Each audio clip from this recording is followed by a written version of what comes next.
नहमदुहु व नुसल्ली अला रसूलिहिल करीम अम्मा बाद।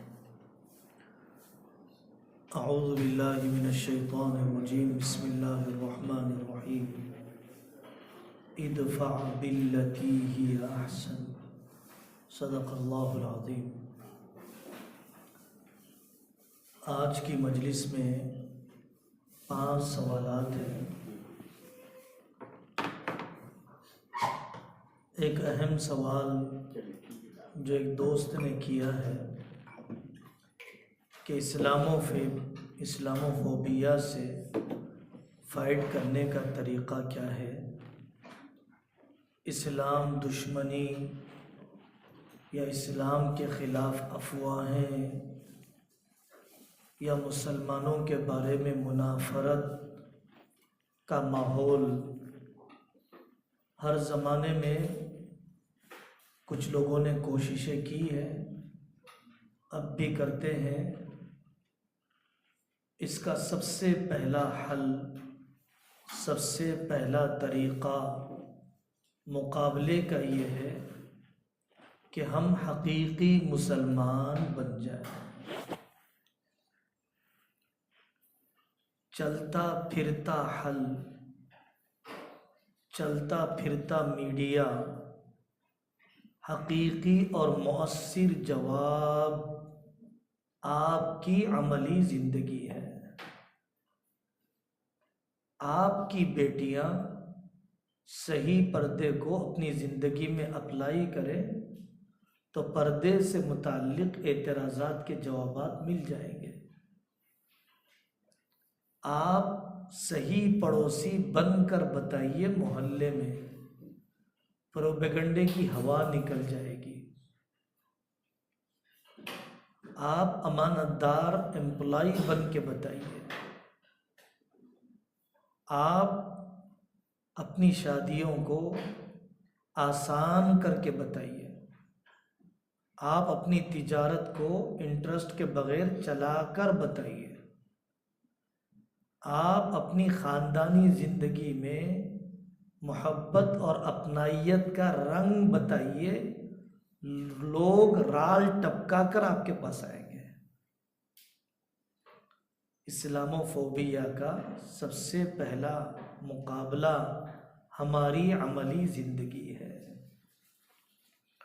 और दूसरी बात, इश्तिआल दिलाने पर इश्तिआल में न आना, जज्बात में लाने पर जज्बात में ना आना, ये हल है। फसादात जो होते हैं, दंगे जो होते हैं, असल इश्यूज़ जो बदल जाते हैं, वो हमारे जज्बात दिलाने पर जज्बात में आ जाने की वजह से। मस्जिद में खिंजीर का गोश्त लाकर डाल दिया गया तो वाकई हमें जोश में लाने की बात है। हमने ज़िम्मेदारों से कहा, मस्जिद की सफाई कर ली, सीसी कैमरा देखा, उन लोगों को समझाया, इस हद तक तो ठीक है। कुछ और आगे हम करते हैं तो हम अपने आप को ही नुकसान पहुंचा रहे हैं। गणेश का जुलूस जा रहा था, मस्जिद को पर्दे लगा दिए जाए, पुलिस को इन्फॉर्म कर दिया जाए, लॉ इन ऑर्डर को जिम्मेदारी समझाई जाए, ये हमारे करने के काम है। अलर्ट रखा जाए। इसके अलावा हमारा नौजवान इसमें कूद जाता है तो फिर रुख बिगड़ जाएगा। दो दोस्तों का झगड़ा होता है, एक मुसलमान है, एक हिंदू है।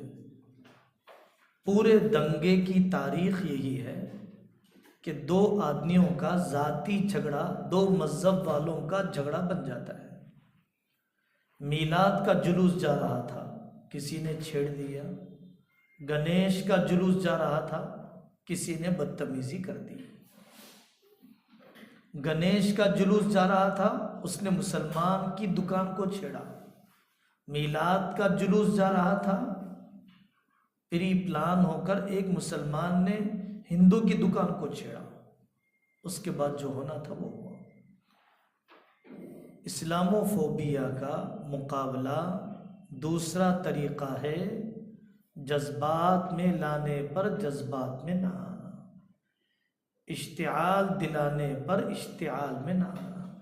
ये बहुत अहम बात है। तीसरी बात, जो मसाइल पेश आ रहे हैं उन मसाइल का जो हकीकी हल है उस पर हमें गुफ्तगू करना चाहिए। अब आपके मुल्क में जो बहुत ही हॉट इशू चल रहा है, ख़ास किस्म के पंडित ने हज़रत मोहम्मद सल्लल्लाहु अलैहि वसल्लम के बारे में बहुत ही गंदी ज़बान का इस्तेमाल किया। मुसलमान बिल्कुल उस सिलसिले में जज्बात में आना फितरी है। अब 2-3 जगह के इलेक्शन है, महाराष्ट्र का इलेक्शन है, झारखंड का इलेक्शन है। अब हम इलेक्शन और इंतखाबात पर तो मेहनत न करें और सिर्फ इहानत रसूल पर, गुस्ताख रसूल पर रियालियाँ निकालिए, ट्रेनिंग देकर निकालिए, हद में रहकर निकालिए, छेड़छाड़ से बचकर निकालिए। दुश्मनों और वरगलाने वालों और उकसाने वालों की मेहनतों में मददगार मत बनिए। इसका मुकाबला करते हुए जो हकीकी इश्यूज़ हैं, जो रियल इश्यूज़ हैं, उसको कभी भी नज़रअंदाज नहीं करना चाहिए। उसको नज़रअंदाज करके हम ऐसे मसलों में आ जाएंगे तो बहुत अच्छा मैदान हमारे हाथ से निकल जाएगा। चौथी बात असल में सुनाना चाहता था, हज़रत मौलाना खलीलुर रहमान सज्जाद साहब दामद बरकातुहुम ने कुछ दिन पहले अपनी एक मजलिस में फरमाया, कामयाब मुकाबला करने वाला वो होता है जो दुश्मन को अपने मैदान में लाता है। आप दुश्मन के मैदान में जाएंगे तो हार जाएंगे, लेकिन दुश्मन को अपने मैदान में लाएंगे तो जीत जाएंगे। हज़रत ने एक मिसाल दी बांग्लादेश की। जब बांग्लादेश पाकिस्तान से अलग हुआ और बांग्लादेश जीत गया उस ज़माने में अपनी हुकूमत बनाने पर, तो मुजीबुर रहमान साहब ने, जो वहाँ के प्रेसिडेंट थे और पाकिस्तान से उसको अलग करने वाले थे, उन्होंने पहला बयान ये दिया, हमने ये मैदान इसलिए जीता है कि हम दुश्मन को अपने मैदान में लाने पर कामयाब हो गए। आजकल ये चीज़ समझने की है। इंटरव्यू लिए जाते हैं, डिबेट्स रखे जाते हैं, पूछने वाला अपने सवालात पूछता है। ये क्यों नहीं हो सकता है कि हम अपने सवालात उसको पूछें? पूछने वाला इस्लामोफोबिया बढ़ाने के सवालात करता है। मज़हब पहले है या इस्लाम पहले है? ये एक मोटा सवाल है जो तकरीबन 15 साल से मीडिया में है।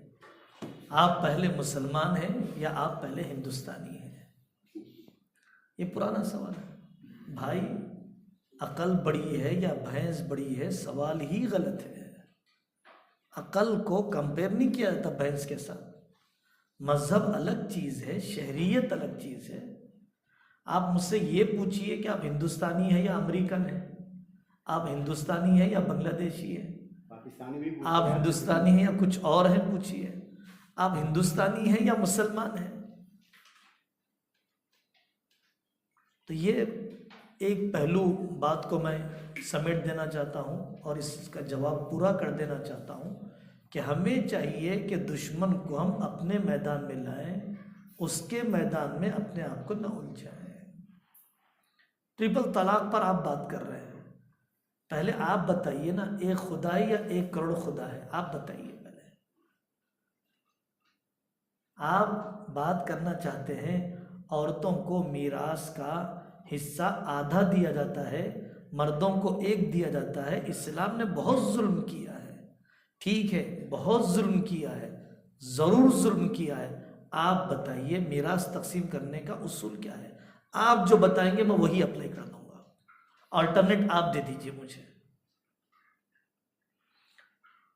दूसरा सवाल एक साथी ने किया है, बहुत अहम है, और मैं असल यही चाहता था कि रात में देर तक पढ़ने और फजर की नमाज छोड़ देने, इसके बारे में आपकी क्या राय है? ये हम सब को पढ़ने की उम्र में ये मसला पेश आता है, हम कोई दूसरे प्लानेट के लोग नहीं हैं। थोड़ा बहुत हम भी जब पढ़ते हैं तो ये कोताही होती है। मुझे और आपको याद है कि हम अल्लाह ही के लिए पढ़ रहे हैं। मेरी मुलाजमत इबादत जब ही बनेगी, मेरी मेडिकल प्रैक्टिस जब ही इबादत बनेगी, मेरा गरीबों को खाना खिलाना जब ही इबादत बनेगा, मेरा माँ बाप की खिदमत करना जब ही इबादत बनेगा, जबकि मैं नमाज पढ़ूँ। नमाज मकसूद बिज़ात इबादत है, नमाज मकसूद बिज़ात इबादत है, खिदमत भी इबादत है, खाना खिलाना भी इबादत है, माँ बाप की खिदमत भी इबादत है। लेकिन नमाज की इबादत अलग है इन इबादतों के मुकाबले में। दूसरी चीज़ें इबादत जब ही बन सकती हैं जबकि मैं नमाज पढ़ रहा हूँ, एक बात। और दूसरी बात, मैं पढ़ रहा हूँ कामयाब होने के लिए, मैं पढ़ने में बरकत चाहता हूँ, पढ़ने में जहन चले ये चाहता हूँ, पढ़ने में अल्लाह की मदद हो ये चाहता हूँ, तो ये सब नमाज छोड़ने से मिलेगी या नमाज पढ़ने से मिलेगी? तीसरी बात, शेड्यूल बनाने का मसला है। बस आप ज़रूर पढ़िए, बावुज़ू पढ़िए, तहज्जुद में उठकर पढ़िए, या फजर पढ़कर सो जाइए, रात भर पढ़िए, फजर पढ़कर सो जाइए, ऐसी जगह सो जाइए। हाँ, ऐसा कर सकते हैं। अगर पहली शक्ल तो यही है कि रात सोने के लिए और दिन जागने के लिए, रात राहत के लिए, दिन तिजारत के लिए। फितरत यही है, बनाने वाले ने इसीलिए बनाया। फितरत से बगावत मत कीजिए, जिस्म का निज़ाम पूरा तबाह हो जाएगा आपका अगर आप ऐसी आदत अपने आप को डाल लेंगे। लेकिन सख्त मजबूरी है तो फजर पढ़कर, और अगर हौसला हो तो इशराक पढ़कर आदमी सो जाए, या फजर पढ़कर सो जाए। ये आखिरी दर्जा है, क़ज़ा करने से तो आदमी को बचना चाहिए।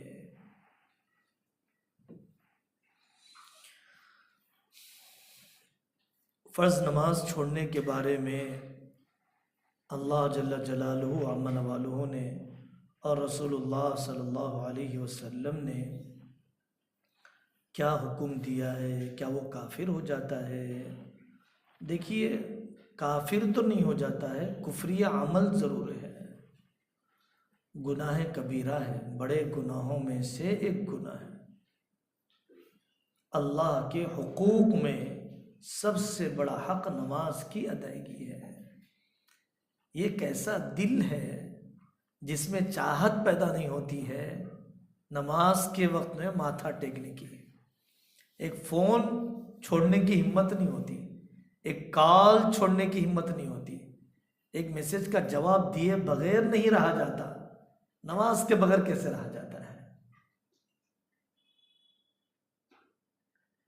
मोहब्बत दिल में होती है तो बात करने को जी चाहता है। ये कैसे हो सकता है कि अल्लाह की मोहब्बत भी हो और इशराक का शौक़ ना हो, चाश की तरफ तबीयत ना बढ़े, अवाबीन में दिल ना लगे। आदमी महबूबा से बात करता है, रातों बात करता है, रातों चैटिंग करता है। लैला की मोहब्बत का कोई हज़ारवां हिस्सा लैलाओं के बनाने वाले मौला के साथ कभी तो नसीब होना। एक खाकी पर जिंदगी खाक कर रहा है। बहुत अपने आप को झिझोड़ने की बातें हैं, अपने आप को टटोलने की बातें हैं।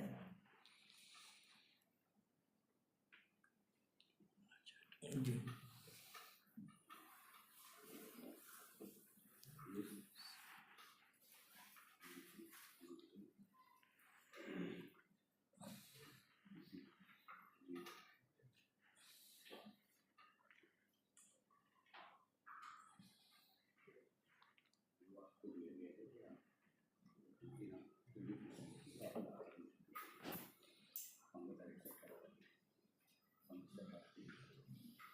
नमाज की नीयत कब तोड़ सकते हैं? ये फुक़हा के पास, उलमा के पास बिल्कुल चैप्टर होता है कि नमाज की नीयत कब हम तोड़ सकते हैं। नमाज की नीयत उस वक्त तोड़ सकते हैं जबकि 10 दिरहम से ज़्यादा यानी तकरीबन 3000 रुपये से ज़्यादा चीज़ की चोरी होती हो। नमाज तोड़ सकते हैं जब माँ बाप या दाएं बाएं बच्चा गिर रहा हो, जान का नुकसान हो। नमाज जब तोड़ सकते हैं जब कोई तकलीफ दे चीज़ हमारी तरफ हमला करने के लिए बढ़ रही हो। नमाज जब तोड़ सकते हैं जबकि सवारी और ट्रेन आदमी की छूट रही हो। इन मौक़ों पर, इन जानी और माली नुकसान के मौके पर नमाज तोड़ सकते हैं। जी अब आप लोग बताइए, सवाल तो हो गया मैं समझता हूँ। निकाह किस उम्र में करना चाहिए और निकाह के शराइत क्या हैं? ये बहुत अहम मौजू है हैदराबादियों के लिए, क्योंकि हमारे पास बूढ़ों का निकाह होता है, जवानों का निकाह नहीं होता है। बूढ़ियों का निकाह होता है, जवानों का नहीं होता है। आदमी इस ज़माने में 12 साल की उम्र में समझदारी का जहन, समझदारी का जिस्म तैयार हो जाता है और उसका निकाह 32 साल की उम्र में, 35 साल की उम्र में, 38 साल की उम्र में, 40 साल की उम्र में। हम चूँकि बेटियों के साथ भी बहुत बैठते हैं, बेटों के दिल के हालात भी बहुत सुनते हैं। जवानी को कितना तबाह कर दिया गया, क़ुव्वत को कितना ज़ाय कर दिया गया। आप मान लीजिए यहाँ पर IVF के अस्पताल क्यों बढ़ रहे हैं, बेबी टेस्ट ट्यूब का रुझान क्यों बढ़ रहा है। एक सड़क पर गुजरते हुए, सड़क के किनारे तक जाते हुए कितने इस किस्म के दवाखाने हैं। बांझपन का बढ़ना ये निकाह में ताख़ीर करने की वजह से, बेटियों का मुर्तद होना निकाह में ताख़ीर करने की वजह से। आप नाश्ते के वक्त में नाश्ते को ज़रूरी समझते हैं, निकाह की उम्र में निकाह को ज़रूरी क्यों नहीं समझते हैं? इतनी ज़रूरत है सिर्फ कि आदमी इतने पैसे कमाता हो कि खुद खाए, बीवी को खिलाए। नफ़क़ा, सुकना, किराया का ही सही ठिकाना दे सकता हो। 2 शर्त हो गए, 2 कंडीशन हो गए, नफ़क़ा, सुकना, खर्च और ठिकाना। और तीसरा, जिस्मानी एतबार से आने वाली बीवी का हक अदा कर सकता हो। चौथा, बहुत ब्रीफली हम गुजर जाएंगे, माँ बाप के तजर्बे का भी ख्याल करना ज़रूरी है, बच्चों की मर्ज़ी का भी ख्याल करना फ़र्ज़ है। मैं लव मैरिज के नाम पर माँ बाप से कट जाऊं, ये भी आपको तबाही की तरफ ले जाएगा ख़ानदानी ज़िंदगी के। और माँ बाप अपनी मर्ज़ी थोपें बच्चों पर, ये भी बहुत गलत है। बच्चों की ज़िंदगियों से भी खेलना है, माँ बाप की आने वाली लड़की की ज़िंदगी से भी खेलना है। और मैं आपसे साफ कहता हूँ, क्योंकि पूछा भी जाता है, सोसाइटी का कुछ अंदाज़ा भी है, निकाह 1 साल के बाद हम करेंगे। फ़ोन पे बातचीत करना चाहता हूँ निकाह के इरादे से, बदकारी की मुहज़्ज़ब शक्ल है। मंगनी करने से कोई औरत बीवी नहीं बन जाती है। फ़ोन पर तन्हाई में नामहरम से बात करना भी आपके दिल और रूह को तबाह कर देता है। निकाह करने के पैमाने दुरुस्त करने की ज़रूरत। आप IPS कर लीजिए, IAS कर लीजिए, मुफ्ती साहब बन जाइए, बड़े स्कॉलर बन जाइए, माँ बाप का जहन निकाह करने के सिलसिले में जो रिवाजी पैमाने जो ट्रेडिशंस जो इन्होंने बना कर रखे हैं, उसको ब्रेन वॉश करने, उसकी जहनी तत्हीर करने की जरूरत है।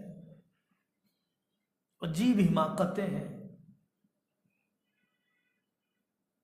निकाह करते वक्त बुढ़ापे में निकाह करती है माँ और कहती है कम उम्र लड़की चाहिए मुझे, कम उम्र लड़का चाहिए मुझे। ऐसी हिमाकत। जाती मकान का मालिक चाहिए मुझे। आप एनालिसिस कर लीजिए, आदमी किस उम्र में जाती मकान बनाता है। अभी हम डॉक्टर अब्दुल मतीन साहब रेडियोलॉजी, शहर के बड़े नामवर डॉक्टर हैं, मैंने उनसे पूछा आपने किस उम्र में जाती मकान बनाया?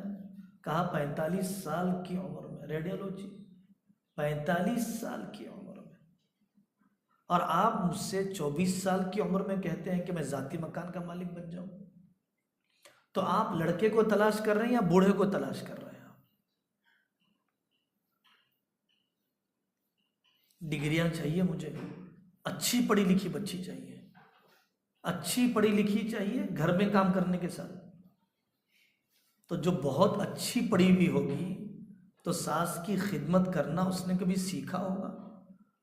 हम इसी प्लानेट के हैं। अगर उसने MBA किया है और नर्सरी से लेकर MBA तक कितना वक्त मिला उससे घरेलू कामकाज सीखने का? मुतजाद किस्म की तवक्कुआत। मैं आपको इस मौजू पर बात करने बैठूं तो दिल जल जाएंगे पूरे। निकाह करने में परनानी का मशवरा भी लेंगे, तलाक देने में मुफ्ती साहब को भी नहीं पूछेंगे। हमारी परनानी साहिबा है साहब, उन्होंने पसंद नहीं कर रहे बच्चे को, हमारी पप्पू पसंद नहीं कर रही है। अमीर कौन है तुम्हारे घर का? हमारे पास लोग आते हैं, हम पूछते हैं पहले घर का अमीर कौन है आपका, डिसीजन मेकर कौन है आपका? और रस्मों के साथ आप शादी करना चाहते हैं, महंगी शादी करना चाहते हैं, यादगार शादी करना चाहते हैं, तो अच्छी तरह याद रख लीजिए, आपके लंदन और इंग्लैंड में 4 साल 6 साल निचोड़ कर भी जो आप पाउंड और डॉलर लाएंगे, जो गल्फ से दिरहम और रियाल लाएंगे, आपकी शादियों का गड़ा इतना बड़ा है कि किसी का पेट भरने वाला नहीं है। तो रस्मों के साथ निकाह करना आपको और उलझन की तरफ ले जाएगा। निकाह के दूसरे दिन कर्ज मांग रहे हैं आप, टिकट के पैसे दे दे भाई, जो पैसे दे खर्चा होगा शादी में। 18 साल से यही हम देख रहे हैं। क्या मैं दुनिया को खुश करने के लिए अपने अल्लाह से ताल्लुक़ को बिगाड़ लूँ? क्या मैं दुनिया को खुश करने के लिए नामर्द हो जाऊं? क्या मैं दुनिया को खुश करने के लिए बांझ हो जाऊं? क्या मैं दुनिया को खुश करने के लिए अपनी आखिरत को तबाह कर लूं?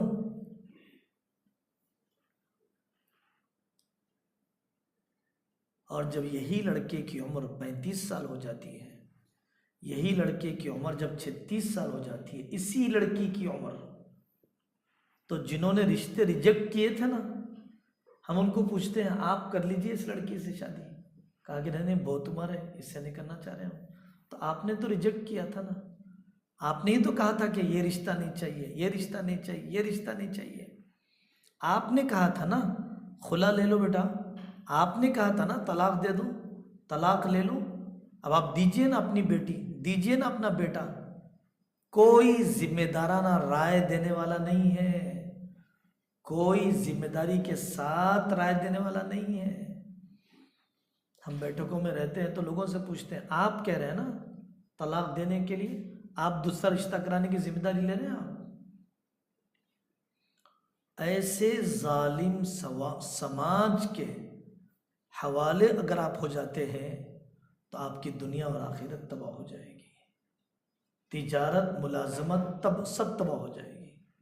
एक अल्लाह को राज़ी करना आसान है, पूरी दुनिया को आज तक कोई भी राज़ी नहीं कर सका।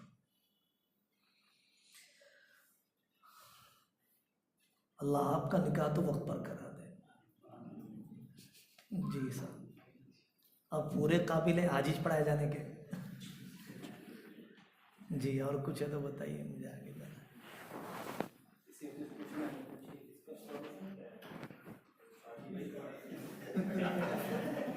बहुत अच्छा सवाल है। आपके माँ बाप की पेरेंट्स मीटिंग यहाँ पे रखी है, सही बात है ये।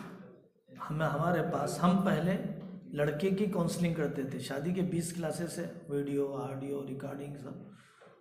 उसके बाद हमने कहा भाई दुल्हन की भी रखो, तो इंतज़ाम कर दिया जाता है कुछ ना कुछ, या कम से कम क्लासेस फॉरवर्ड कर देते हैं।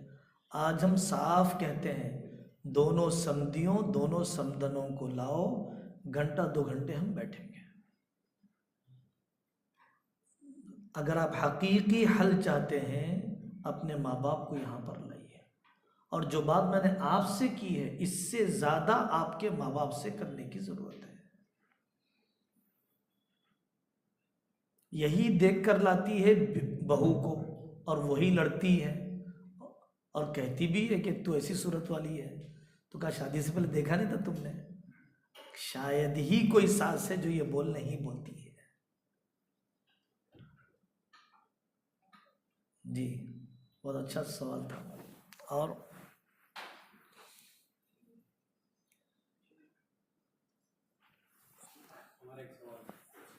जी बोलिए, मैं आपके लिए इनको बताऊँ। जी, अभी मुसलमानों की थोड़ा बात हुई, तो जब हम उस तनाज़ुर में देखते हैं तो मुसलमानों के आज के सियासी हालत हो या समाजी या इक़्तिसादी हालत हो, स्टैटिस्टिक्स वगैरह जब चीज़ों को देखते हैं तो उसकी एक बुनियादी वजह ये भी है कि क़यादत की इनको हमेशा कमी रही है, लीडरशिप की। चाहे वो नेशनल फ्रंट हो, इवन के लोकल इशूज़ भी हैं वो भी रेज नहीं हो पाते। आज़ादी से पहले हम जिन्ना साहब की बात करें या उसके बाद मौलाना अब्दुल कलाम आज़ाद साहब, उसके बाद लेट शहाबुद्दीन साहब जब आए, उसके बाद से लेकर आज तक वैसा कोई हमें वो चेहरा नहीं मिल पाया है कि जो एक कौम को एक बड़े फ्रंट पे, एक बड़े फोरम पे रिप्रेजेंट कर सके। तो आपके मुताबिक क्या वजह रही होगी कि क्या चैलेंज रहे होंगे कि मुसलमानों की वो लीडरशिप? बहुत सारी जगहों पे हमने जब बात की तो उन्होंने कहा कि उभरने ही नहीं दिया इनको, कि मुसलमानों की लीडरशिप को एक स्टेज से आगे उभरने ही नहीं दिया। तो इस पर आपके क्या ख्याल? सवाल आपने बहुत बड़ा भी किया है, बहुत अहम भी किया है। मसला लीडरों की कमी का नहीं है, लीडर की कमी का नहीं है, फॉलोवर की कमी का है। तो हम पहला सवाल करते हैं और फ्रैंकली हो जाएगा कि आपने आज तक किस लीडर के साथ, किस मोमेंट के साथ, किस आलिम के साथ 1 महीना वफादारी की, 1 साल आप उसके मिशन का हिस्सा बने? फॉलोवर की कमी है, एक बात। और दूसरी बात, मौलाना अबुल कलाम आज़ाद रहमतुल्लाह अलैह की ज़िंदगी में कौन सी कदर की? तो आप मेरी कदर मेरी ज़िंदगी में नहीं करेंगे, आप मेरे मरने के बाद करेंगे। आपके यहाँ मकबूल होने के लिए मरहूम होना ज़रूरी है। और तीसरी बात ये है कि आप गज़ा की बात से मत शुरू कीजिए, पार्लियामेंट की बात से मत शुरू कीजिए, वो भी अपनी जगह पर ज़रूरत है। लेकिन आप अपनी गली से, अपना मकतब, अपना स्कूल, अपना इंस्टीट्यूट, अपना मुताला, अपना वोटर आईडी कार्ड, तालीमी मैदान, समाजी मैदान, यहाँ से आप आगे बढ़िए। दुनिया का निज़ाम चलाने वाले दुश्मन नहीं है, अल्लाह है। इखलास में जो ताकत 1400 साल पहले थी, इखलास में वही ताकत आज भी है। आप इखलास के साथ आगे बढ़िए, मशवरे के साथ आगे बढ़िए, क्रिटिसाइज करके आगे। अब तक किसी ने नहीं किया, मैं करने के लिए आया हूं। पिछलों की पूरी नाकदरी करते हुए आगे न बढ़िए, पिछलों के काम को तसलसल के साथ आगे बढ़ाने के इरादे से मैदान में आइए।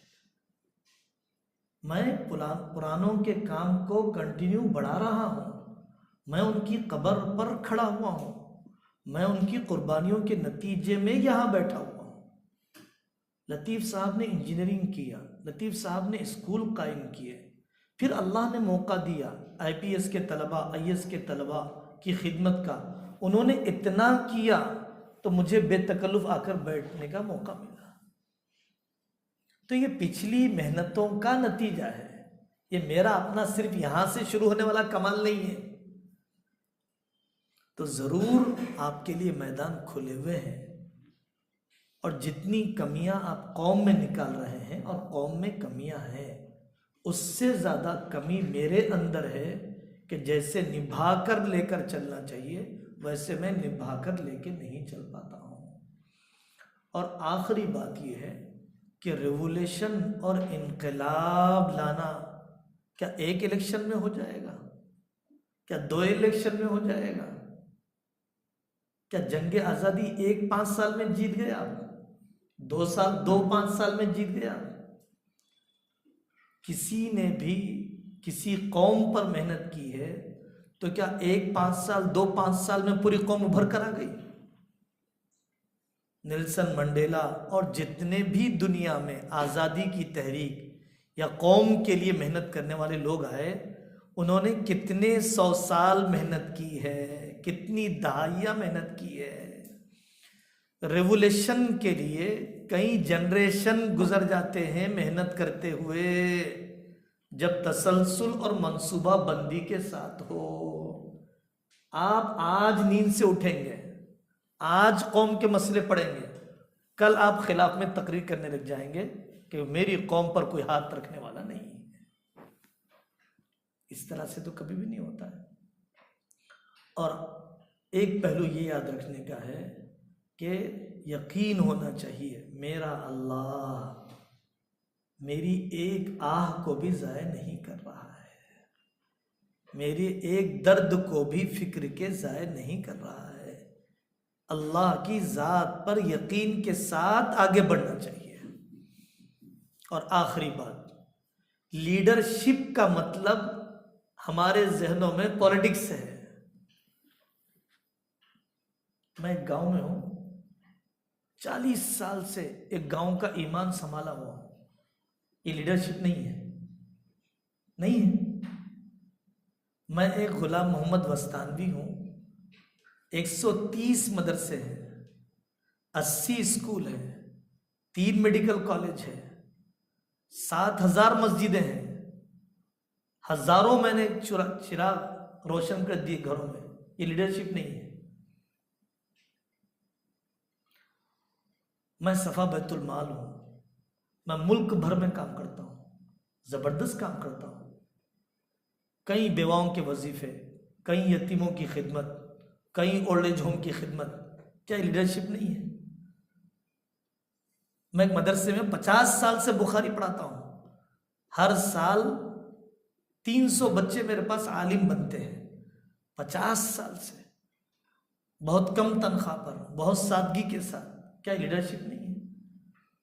तो पहले लीडरशिप का हकीकी मफहूम समझना चाहिए, और लीडरशिप को सिर्फ पॉलिटिक्स के साथ खास कर देना बहुत बड़ी नासमझी और बहुत उसको महदूद कर देना है।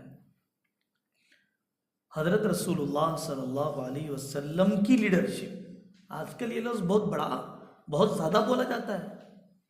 जिसको उसकी बीवी ने छोड़ दिया, जिसको उसके बच्चे पसंद नहीं करते, जिसके साथ उसके भाई बैठने के लिए तैयार नहीं, जिसको कंपनियों ने निकाल दिया, जिसके एम्प्लॉय उसके पीठ पीछे उसकी बदतमीजी करते हैं, वो लीडरशिप पर बड़ी चिकनी चपाटी बातें करता है, मीठी मीठी बातें करता है।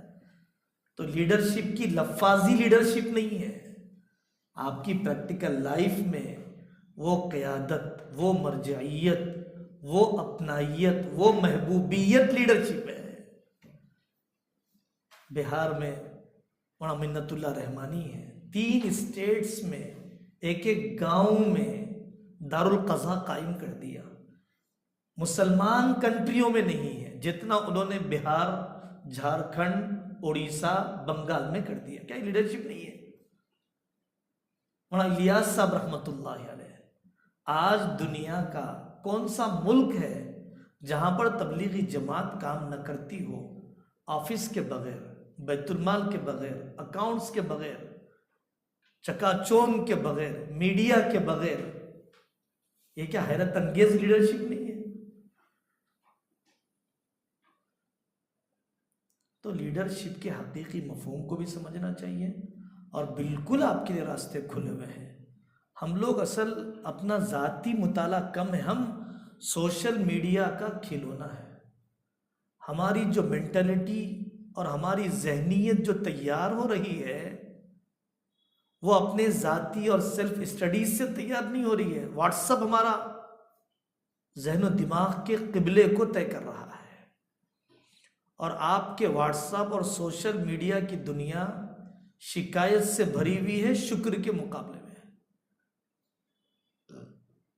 गीबत से भरी हुई है नसीहत के मुकाबले में, आगे बढ़ाने का हौसला देने वाली बातों के बजाय हौसला तोड़ने वाले पहलुओं से भरी हुई है। हालात इतने नहीं बिगड़े हैं जितना आपको समझाया जा रहा है। हालात इतने नहीं बिगड़े, काम के मैदान इतने खत्म नहीं हुए हैं जितना आप समझ रहे हैं कि काम के मैदान खत्म हो गए हैं। बुलडोजर चल रहे हैं मस्जिदों पर।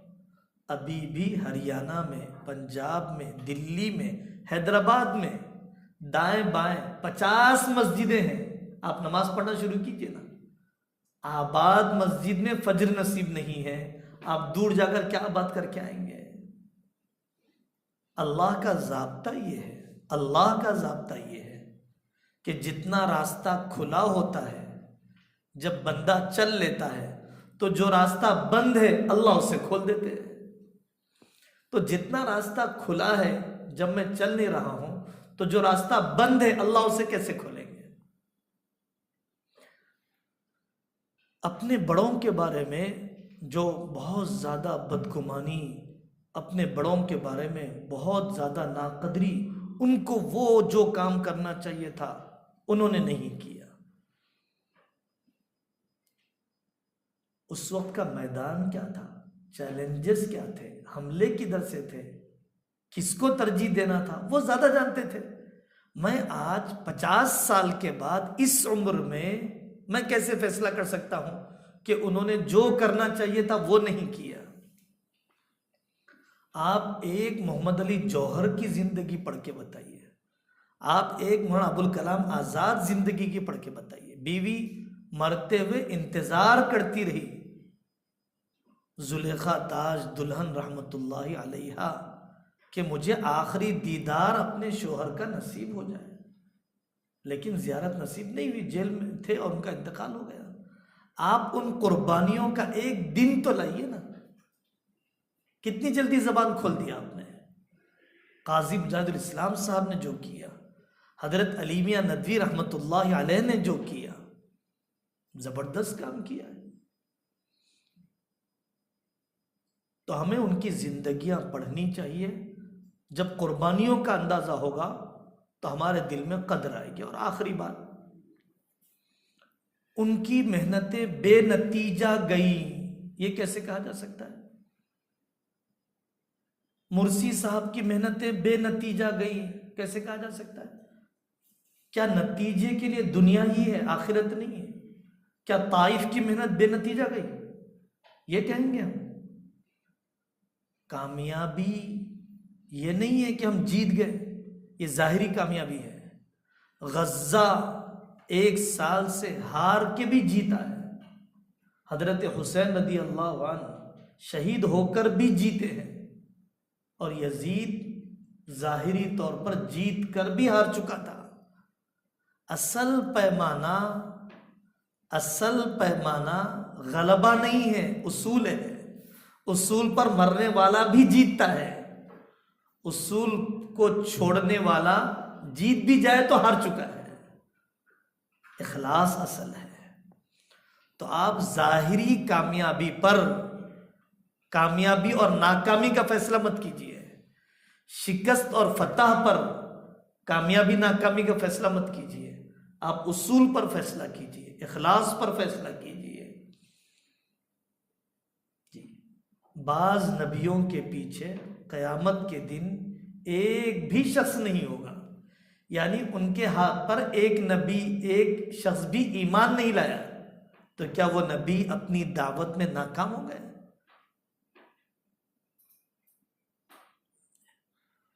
तो मुझे ऐसा समझ में आता है कि नतीजे को इन पैमानों में तोलना गलत है। नतीजे को इन पैमानों में तोलना गलत है। हमें उसूल और इखलास पर बात करना चाहिए कि मुझे अब काम करने के लिए, दूसरों को नंबर देने के बजाय मुझे अब काम करने के लिए किन उसूलों और इखलास पर आगे बढ़ना चाहिए। बहुत अच्छा, माशाअल्लाह, काफी है। दुआ कर ले भाई, दुआ की तो सबसे ज़्यादा ज़रूरत है हमें। अल्हम्दुलिल्लाहि रब्बिल आलमीन, अल्लाहुम्मा सल्लि अला मुहम्मदिन नबिय्यिल उम्मी व अला आलिहि व सल्लिम तस्लीमा। अल्लाहुम्मा अल्हिमना मराशिद उमूरिना व अइदना मिन शुरूरि अनफुसिना। ऐ अल्लाह, हम बहुत कमज़ोर हैं, बहुत कमज़ोर हैं, बहुत कमज़ोर हैं। हमारा इल्म भी कमज़ोर है, अमल भी कमज़ोर है, दिल भी कमज़ोर है। ऐ अल्लाह, हमारे ख्यालात भी नापाक, हमारी तन्हाइयाँ भी नापाक। ऐ अल्लाह, हमारी कमज़ोरी पर रहम फरमाइए, हमारे ज़हन दिमाग को सही रुख दे दीजिए, हमारी मुआशरत बना दीजिए, मराशिद उमूर इल्हाम फरमा दीजिए, उस काम पर चला दीजिए जो आपको पसंद हो, उन बंदों के करीब कर दीजिए जो आपको पसंद हो, उन बंदों के साथ मरना जीना मुकद्दर कर दीजिए जो आपके यहाँ पसंदीदा हो। ऐ अल्लाह, इस्लाम पर जीना, ईमान पर मरना आसान फरमा दीजिए, हौसले दे दीजिए, हिम्मतें दे दीजिए, हिकमतें दे दीजिए, ईमानी ताकत दे दीजिए, सब्र व दानिशमंदी दे दीजिए, मंसूबा बंदी दे दीजिए, कौम और मुल्क की खिदमत के लिए कबूल फरमा लीजिए। वसल्लल्लाहु तआला अला खैरि खल्क़िही मुहम्मद व अला आलिहि व अस्हाबिही अजमाइन। वल्हम्दुलिल्लाहि रब्बिल आलमीन।